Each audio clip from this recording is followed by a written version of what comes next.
నమస్తే, నా పేరు రామకృష్ణ. మీరు చూస్తున్నారు అగ్రిటెక్ తెలుగు. మనతో ఇప్పుడు ఏరో డ్రోన్ టెక్నాలజీ సంబంధించి కమల్ గారు మనతో ఉన్నారు. మనం గతంలో కూడా ఏరో డ్రోన్ టెక్నాలజీ సంబంధించి ఈ డ్రోన్లు అగ్రికల్చర్ డ్రోన్లకు సంబంధించి పలు వీడియోస్ చేయడం జరిగింది. అయితే ఇప్పుడు వరకు మార్కెట్లో ఎవరు ఇవ్వనటువంటి చాలా తక్కువ ప్రైస్ కి, అలాగే ఎక్కువ స్ప్రేలు వచ్చేటువంటి బ్యాటరీ కెపాసిటీ తోటి ఇదైతే డ్రోన్లు సప్లై చేయడం జరుగుతుంది. ఒక్కసారి కనుక బ్యాటరీ ఛార్జ్ చేస్తే కనుక 4 నుంచి 5 ఎకరాల వరకు మనం కంటిన్యూస్ గా స్ప్రే చేసుకోవచ్చు. గతంలో ఏంటంటే ప్రతి ఎకరానికి కూడా బ్యాటరీలు చేంజ్ చేసుకోవడం రైతులు చాలా ఇబ్బంది పడేవాళ్ళు. అయితే ఇప్పుడు ఈ టెక్నాలజీలో చాలా మందికి కొన్ని అపోహలు అయితే ఉన్నాయి. జనరల్ గా బయట కస్టమర్స్ కి వచ్చేటువంటి డౌట్లతో పాటు బయట మామూలుగా డ్రోన్ తీసుకుని కమర్షియల్ గా బయట తిప్పుకోవడానికి కానీ అసలు ఏ విధంగా లాభదాయకంగా ఉంటుంది, అసలు ఎంతవరకు డబ్బులు వచ్చేటువంటి అవకాశం ఉంటుంది అన్ని విషయాలు కూడా మనం ఇప్పుడు వచ్చేసి కమల్ గారితో అయితే డిస్కస్ చేద్దాం. ఇప్పటి వరకు మీరు ఈ ఛానల్ సబ్స్క్రైబ్ అవ్వకుండా చూస్తున్నట్టు కనుక తప్పకుండా సబ్స్క్రైబ్ అవ్వండి. పక్కన ఉన్న బెల్ ఐకాన్ క్లిక్ చేసి నోటిఫికేషన్స్ ఎనేబుల్ చేసి పెట్టుకోండి.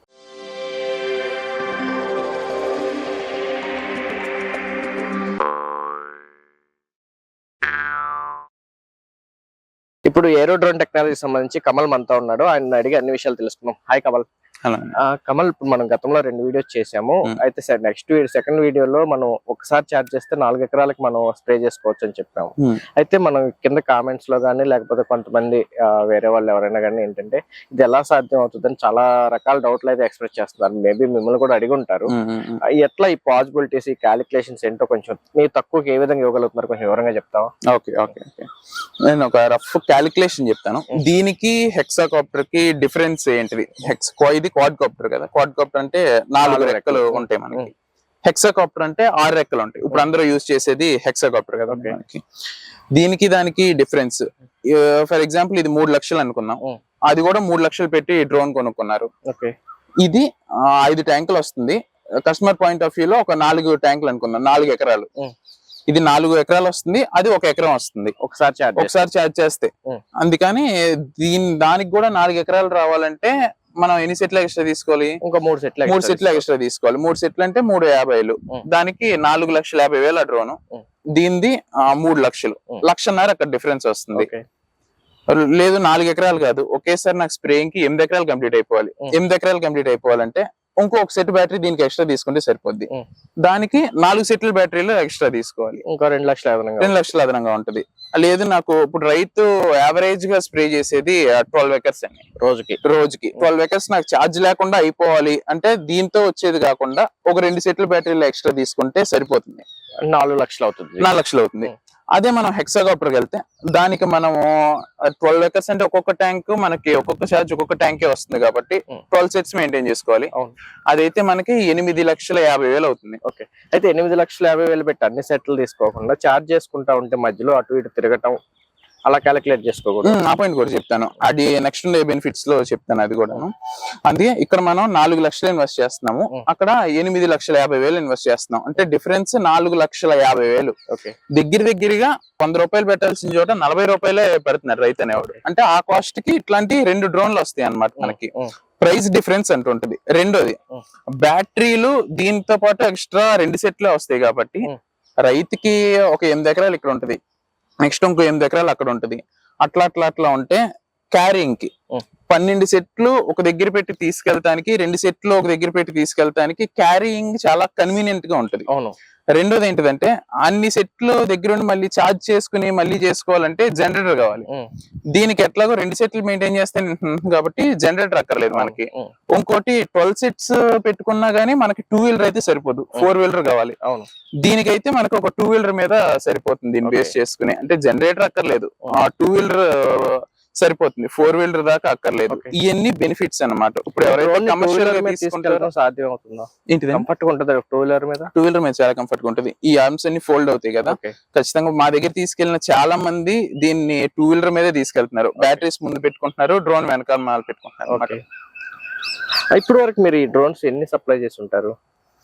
ఈ మోడల్ డ్రోన్స్ వచ్చి అఫీషియల్ గా అయితే 40 పైనే వెళ్ళినాయండి. అయితే ఇప్పుడు ఈ 4 రెక్కలు 4 రెక్కలు ఈ మోడల్, ప్రస్తుతం ఈ మోడల్. కమల్, ఇప్పుడు గతంలో కూడా ఈ 4 రెక్కలు ఉండేటువంటి డ్రోన్లు ఉన్నాయి, 6 ఉన్నాయి.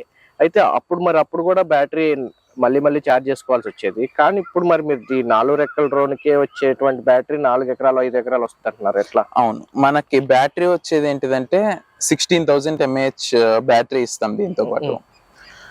దీన్ని ఫస్ట్ లాంచ్ చేసింది ఎట్లా అంటే మనకి ఫిబ్రవరిలో 22,000 mAh బ్యాటరీస్ తో 4 ట్యాంకులు వస్తాయని చెప్పాం ఫస్ట్. తర్వాత వచ్చిన మోడల్లో మనకి 16,000 mAh తోనే 4 ట్యాంకులు వస్తాయని చెప్పాము. ఇప్పుడు రన్ అవుతున్న మోడల్ ఏంటంటే ఇక్కడికి ఎవరైనా డెమోకి వస్తే మేము వాళ్ళకి 16,000 mAh బ్యాటరీస్ తోనే 5 ట్యాంకులు స్ప్రే చేసి చూపిస్తాం అన్నమాట. ఇది జస్ట్ టెక్నాలజీ చేంజ్ దీంట్లో. ఇప్పుడు ఇది ఒక బ్యాటరీ ఉంది అంటే 2 బ్యాటరీలు కలిపి 2 బ్యాటరీలు పెట్టాలి కాబట్టి ఇది ఒక సెట్. అవును. ఇది ఒకసారి ఫుల్ ఛార్జ్ చేసిన తర్వాత ఇంకో బ్యాటరీ పెట్టుకోకుండా 4 ఎకరాలు కంటిన్యూగా స్ప్రే చేస్తారు. 5 ట్యాంకులు కంటిన్యూగా స్ప్రే చేస్తారు. 5 ట్యాంకులు అంటే 5 ట్యాంకులు అంటారా లేకపోతే ఒక ట్యాంక్ ఎకరానికి రావాలి 5 ఎకరాలు అంటే ఇప్పుడు డిఫరెంట్ లొకేషన్స్ లో ఇప్పుడు ఇక్కడ మా లొకేషన్ లో అయితే ఎకరానికి 8 లీటర్లు కొడతారు. మనం ఖమ్మం వాటి వెళ్తే 14 నుంచి 16 కొడతారు. అంటే అక్కడ ఒక ఎకరానికి 2 ట్యాంకులు కొడతారు. అందుకని ఎకరాల్లాగా కాకుండా ట్యాంకుల లాగా చెప్తున్నాం. అంటే ఇప్పుడు ఒక ట్యాంక్ ఎకరానికి స్ప్రే చేయగలిగే రైతు దగ్గర 5 ఎకరాలకు చేస్తారు. అవును, కన్ఫర్మ్. అంటే అవ్వదు అంటున్నారు. అంటే బ్యాటరీ 2 సార్లు మాక్సిమం అంటే తక్కువ టైంలో స్ప్రే చేయటం వల్ల స్పీడ్ గా చేయటం వల్ల బ్యాటరీ ఎక్కువసేపు వస్తుంది. దీనికి వచ్చే నెగిటివ్ ఫీడ్బ్యాక్ కానీ లేకపోతే బయట ఉండే అపోహలు ఏంటి అంటే అట్లా చేసుకుంటే మనకి బ్యాటరీ ఎక్కువ కాలం రాదు, లాంగ్ లైఫ్ రాదు, డ్రైన్ అయిపోతుంది. అదొక కంప్లైంట్ బయట చెప్తుంది. దానికి ఏంటిదంటే మనం హెక్సాకాప్టర్ ఒక ట్యాంక్ స్ప్రే చేయడానికి ఎంత కరెంట్ అయితే తీసుకుంటుందో ఇది 5 ట్యాంకులు స్ప్రే చేయడానికి కూడా అంతే కరెంట్ తీసుకుంటది. డైవ్ డెపోకి వచ్చిన వాళ్ళకి చూపిస్తాం. మొత్తం 5 ట్యాంకులు అయిపోయిన తర్వాత 45 వోల్టేజ్ కంటే ఎక్కువే ఉంటుంది. మనకి మాక్సిమం వోల్టేజ్ 50 వోల్ట్లు 50 వోల్ట్ కదండి. 45 వోల్ట్స్ కంటే ఎక్కువే ఉంటది అనమాట దీనికి. అందుకని బ్యాటరీ పోటాల్ లాంటి సమస్యలు రావు దీనికి. ఇంకోటి చెప్తుంది ఫ్రేమ్ కంప్లైంట్ ఒకటి చెప్తున్నారు. ఆ ఫ్రేమ్ ఇక్కడే మేక్ చేసి ఇండియాలో మేక్ చేసారు కాబట్టి తొందరగా పోద్ది అన్నట్టు చెప్తున్నారు. ఫ్రేమ్ టోటల్ గా చేసింది కార్బన్ ఫైబర్ మెటీరియల్ అనమాట. అంటే ఫ్రేమ్ పోటాల్ లాంటివి ఉండవు దీనికి. అదే ఇప్పుడు మీరు స్పీడ్ గా అంటే ఇప్పుడు ఎకరానికి 10 నిమిషాల్లో స్ప్రే చేయాలనుకుంటే ఒక ట్యాంక్ మీరు 3-4 నిమిషాల్లోనే స్ప్రే చేస్తున్నారు. అందువల్ల స్ప్రే ఎఫిషియన్సీ ఉండదు లేదు. యాక్చువల్ గా మనకి బ్యాటరీ వస్తుంది దీని గురించి కదండి. మనం మామూలుగా అన్ని డ్రోన్లో 4 నాజిల్, దీంట్లో జస్ట్ ఇంకో 3 ఎక్స్ట్రా పెట్టామంతే. అంటే 7 నాజిల్ అనమాట. 7 నాజిల్ మనకి మామూలు హెక్సాకాప్టర్ తో చేస్తే 4 నుంచి 5 నిమిషాలు అయ్యేది. ఇది 3 నుంచి 4 నిమిషాలు, 1 నిమిషమే గ్యాప్ వస్తుంది. ఆ నిమిషం కూడా మనకి ఎక్కడ కవర్ అవుతుందంటే ఇల్లే లైన్స్. ఇది రాడ్ పెద్దగా ఉంది కదండి, మనకి 10 లైన్లు తిరిగితే హెక్సాకాప్టర్, ఇది 7 లైన్లు తిరిగితే సరిపోద్ది అనమాట. ఆ 1 నిమిషం కూడా మనకు అక్కడ కలిసి వస్తుంది. అంతేగాని మీరు స్పీడ్ గా మూవ్ చేయటం అట్లా కాదు కదా, కాన్స్టెంట్ స్పీడ్. అందరూ 5 మీటర్/సెకండ్ స్పీడ్ తో మూవ్ చేస్తారు డ్రోన్ ని. దీన్ని కూడా సేమ్ స్పీడ్, అంతే స్పీడ్ తో చేస్తాం. రెండోది మీరు ఇవి ఏవైతే ఉన్నాయి ఫిట్టింగ్, ఎక్స్ట్రా ఫిట్టింగ్ ఏదైతే ఉందో అది రెక్కలు దాటి దూరంగా ఉండటం వల్ల స్టెబిలైజేషన్ ప్రాబ్లం ఒకటి ఉందంటున్నారు. రెండోది స్ప్రే అనేది కరెక్ట్ గా మొక్క మీద పడట్లేదు, ఈ రెక్కల నుంచి వచ్చే గాలికి ఎక్కువగా పోతుంది, మందు వేస్ట్ అవుతుంది అనే కంప్లైంట్ ఒకటి విన్నాను. ముందు వేస్ట్ అవుతుంది అనే కంప్లైంట్ కదండి. మేము ఇప్పుడు యూజ్ చేసిన spray system already approved spray system use చేసాము. జస్ట్ మార్చింది ఏంటంటే డ్రోన్, దాంట్లో ఉన్న టెక్నాలజీ మార్చం కానీ స్ప్రే సిస్టమ్ మనకి సేమ్ స్ప్రే సిస్టమ్. చైనాలో ఏం చేస్తారో అదే స్ప్రే సిస్టమ్. ఒక్కొక్క దానికి 50 సెంటీమీటర్ గ్యాప్ ఉంటుంది, సేమ్ అంతే ఉంటుంది. ఇప్పుడు మనకి ఫ్లై అవుతున్నప్పుడు ఖచ్చితంగా ఈ ఫోర్స్ మొత్తానికి ఆ స్ప్రే అనేది కిందే పడుతుంది. అంటే మనకి ఏమైనా ఎక్కువ గాల్లో వచ్చినప్పుడు లైట్ గా డివేట్ అవుతున్నప్పుడు మనం హైట్ తగ్గించుకుంటాం కానీ స్ప్రే ఖచ్చితంగా కింద పడాల్సిందే, డివేట్ అయ్యే ఛాన్స్ అయితే లేదు దానికి. ఈ డ్రోన్ కి సంబంధించి ఇంకొన్ని డౌట్స్ ఉన్నాయి. అడిగే ముందు మీరు బ్యాటరీలు ఏదో రెంట్ కి ఇస్తున్నాం అన్నారు. అవును, ఒకసారి ఆ సిస్టమ్ ఏంటో చెప్పండి. అవును, ఈ బ్యాటరీస్ రెంటల్ అనేది తీసుకొచ్చాము, లాస్ట్ 15 డేస్ నుంచి తీసుకొచ్చాము. దీనిది ఏంటిదంటే ఒక సెట్ బ్యాటరీ, ఒక రైతు మా దగ్గరికి వచ్చి నేను 3 లక్షల కంటే ఎక్కువ అమౌంట్ పెట్టలేను, నేను 3 లక్షలే పెట్టగలుగుతాను, నాకు ఇన్ని ఎకరాలు ఉన్నాయి అని చెప్తే వచ్చి తీసుకుంటే ముందు 3 లక్షలు తీసుకుని డ్రోన్ అయితే తీసుకుంటాడు. డ్రోన్ తీసుకున్న తర్వాత మనకు ఆ రైతుకి ఇంకెక్కువ ఏమన్నా, నాకు అంటే ఎప్పుడు సంవత్సరం మొత్తం స్ప్రేయింగ్స్ ఉండవు కదండి మనకి, నాకు ఇంకో నెల ఉంది, నాకు ఒక 200 ఎకరాలు ఉంది, లేకపోతే ఒక 10 రోజుల గ్యాప్ ఉంది, నాకు ఒక 100 ఎకరాలు ఉంది, నాకు 10 రోజులకి రెంట్కి కావాలి అని ఫీల్డ్ ఉన్నప్పుడే మా దగ్గరికి వచ్చి రెంట్కి తీసుకెళ్ళొచ్చు అనమాట. మేము రోజుకి నామినల్ చార్జెస్ ఒక 700 నుంచి 1000 రూపాయల దాకా చార్జ్ చేస్తాము పర్ డే. అతను స్ప్రే చేసుకోవాలి, అదేనా స్ప్రే చేసుకోవాలి, వాడని వాడకపోని అవన్నీ బ్యాటరీ అతని దగ్గర ఉంటే రోజుకు 1000 రూపాయలు. అవును. అంటే ఆ బ్యాటరీలో మా ఈ చిప్ ఉంటది ఒకటి, దాని అది ఎన్ని ఎకరాలు స్ప్రే చేసింది, ప్రస్తుతానికి అది ఎక్కడ ఉంది, దాని నుంచి ఎన్నిసార్లు రీఛార్జ్ చేశారు, ఇదంతా మాకు ఇన్ఫర్మేషన్ అనేది వస్తుంది అనమాట దాంట్లో. అందుకని అట్లా రైతులు ఓన్లీ వాళ్ళకి ఒక 50,000 పెట్టి వాళ్ళకి ఇన్వెస్ట్మెంట్ వేస్ట్ అవ్వకుండా జస్ట్ ఈ డ్రోన్ తీసుకుని అద్దెకి ఒక 2 సెట్లు తీసుకుని ఆ వర్క్ అయిపోగానే 10 రోజుల తర్వాత అది మళ్ళీ మాకు మరి బ్యాటరీ కాస్ట్ ఆల్మోస్ట్ 50,000-60,000 ఉంటది. అవును. మరి సెక్యూరిటీ డిపాజిట్, సెక్యూరిటీ డిపాజిట్స్ లాంటివి అక్కర్లేదు అంటే మా దగ్గర డ్రోన్స్ తీసుకున్న వాళ్ళకి ఇస్తున్నాము. మీ దగ్గర డ్రోన్ తీసుకొని వాళ్ళకి కావాలంటే అది ప్రస్తుతానికి లేదు, దాన్ని కూడా చూస్తాం, ఫ్యూచర్ లో పెట్టడానికి చూస్తాం. ఓకే. అయితే ఇంకా నెక్స్ట్ డౌట్ ఏంటంటే బయట మార్కెట్ లో డ్రోన్స్ ఎవరైనా సరే చైనా నుంచే తీసుకొస్తుంటారు. మీరు కూడా మీరేమని చెప్తున్నారంటే 60% వరకు ఓన్ మ్యానుఫ్యాక్చరింగ్ లేదా ఇండియా మేడ్ అని చెప్తున్నారు. అందరికి బయట నుంచి వచ్చే డ్రోన్స్ అన్ని కూడా 1 or 2% నుంచే వస్తాయి. మిగతా వాళ్ళకి ఆ ప్రైస్ కి రాని మీకు ఎట్లా వస్తుంది? ఆ మిగతా వాళ్ళకి లేని టెక్నాలజీ ఓన్లీ కమల్ దగ్గరే ఎందుకు ఉంది? ఆ ప్రైస్ రిడక్షన్ దగ్గరికి వస్తే మేము ప్రైస్ మెటీరియల్ లో కాదు ఉన్నది, ఈ ఫ్రేమ్ ఉంది మనకి చైనా నుంచి తెచ్చుకుంటే ఒక ప్రైస్ పడుతుంది. ఇది ఇక్కడ మ్యానుఫ్యాక్చర్ చేసుకుంటే మీకు ఓన్లీ ఫ్రేమ్ కాస్టే తగ్గదు, దాంతో పాటు షిప్పింగ్ కాస్ట్ తగ్గుతుంది, కస్టమ్ కాస్ట్ తగ్గుతుంది. ఆ అన్ని కాస్ట్ లో అట్లాగా ఒక 50% ఉన్నాయన్నీ ఇక్కడ చేయడం వల్ల ఆ కాస్ట్ రెడ్యూస్ అవుతుంది. దాంతో ఇస్తున్నాం అనమాట మేము. ఇంకోటి మా దగ్గరికి వచ్చింది ప్రతి వాళ్ళ డౌట్ అదే, ఇప్పుడు ఎవరన్నా వస్తే ఫర్ ఎగ్జాంపుల్ మొన్న ఒక ఆయన వచ్చారు, ఆయన కాల్ చేశారు ఆ రోజు నైట్. ఆయన ఆల్రెడీ వేరే ఒక 6-7 కంపెనీల దాకా తిరిగారంట. ఎవరి దగ్గరికి వెళ్ళినా కానీ అంత రాదు, అది ఫేక్ అన్నట్టు చెప్పారు. ఆయన జస్ట్ తీసుకుని ఒక 1 day ముందు నైట్ కాల్ చేశారు, అరౌండ్ 10 o'clock అట్లా కాల్ చేశారు.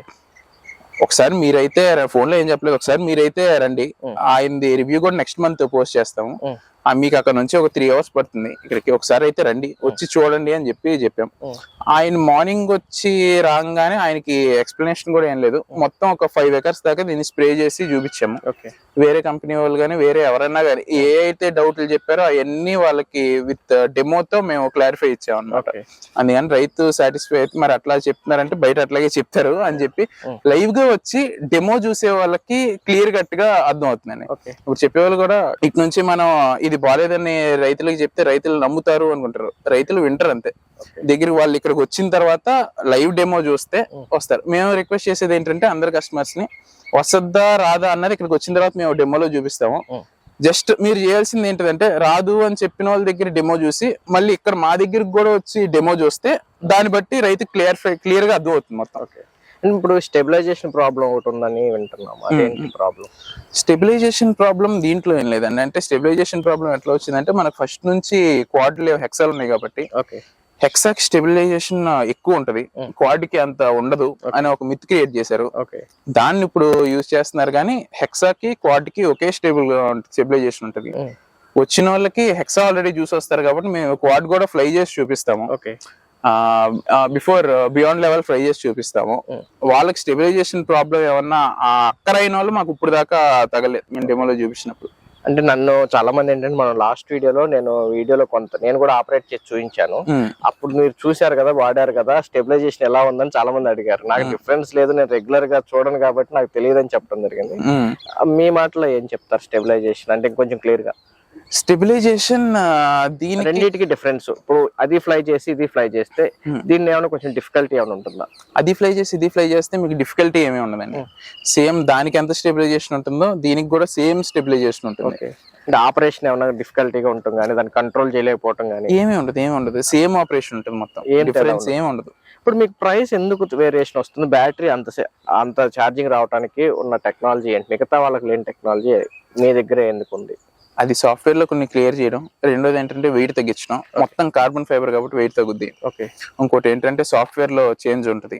ఇంకోటి ఏంటంటే ఇది ఫుల్ కాదు, ఇంకో 3 nozzles ఎక్స్ట్రా పెట్టాం కాబట్టి ఇంకో 1 minute ఎక్కువ ఛార్జింగ్ రావడానికి అవకాశం ఉంటుంది. ఇట్లాంటి కొన్ని ఆస్పెక్ట్స్ వల్ల అది ఎక్కువ వస్తుంది. కానీ ఇప్పుడు బయట ఎవరన్నా వేరే దగ్గరికి వెళ్ళి చేస్తే ఏదో ప్రకృతికి విరుద్ధం అన్నట్లు చెప్తున్నారు, కానీ అది జస్ట్ టెక్నాలజీ చేంజ్ అనమాట. దాని వల్ల అయితే టెక్నాలజీ వస్తుంది. మనం గతంలో వీడియోలో 4 ఎకరాలు వస్తుంది ఒక ట్యాంక్ అని చెప్పి ఒక రైతు ఫోన్ చేసి నాకు 3 ఎకరాలే వస్తుంది, మీరు 4 ఎకరాలు అని చెప్పారు కదా అని నన్ను అడిగాడు.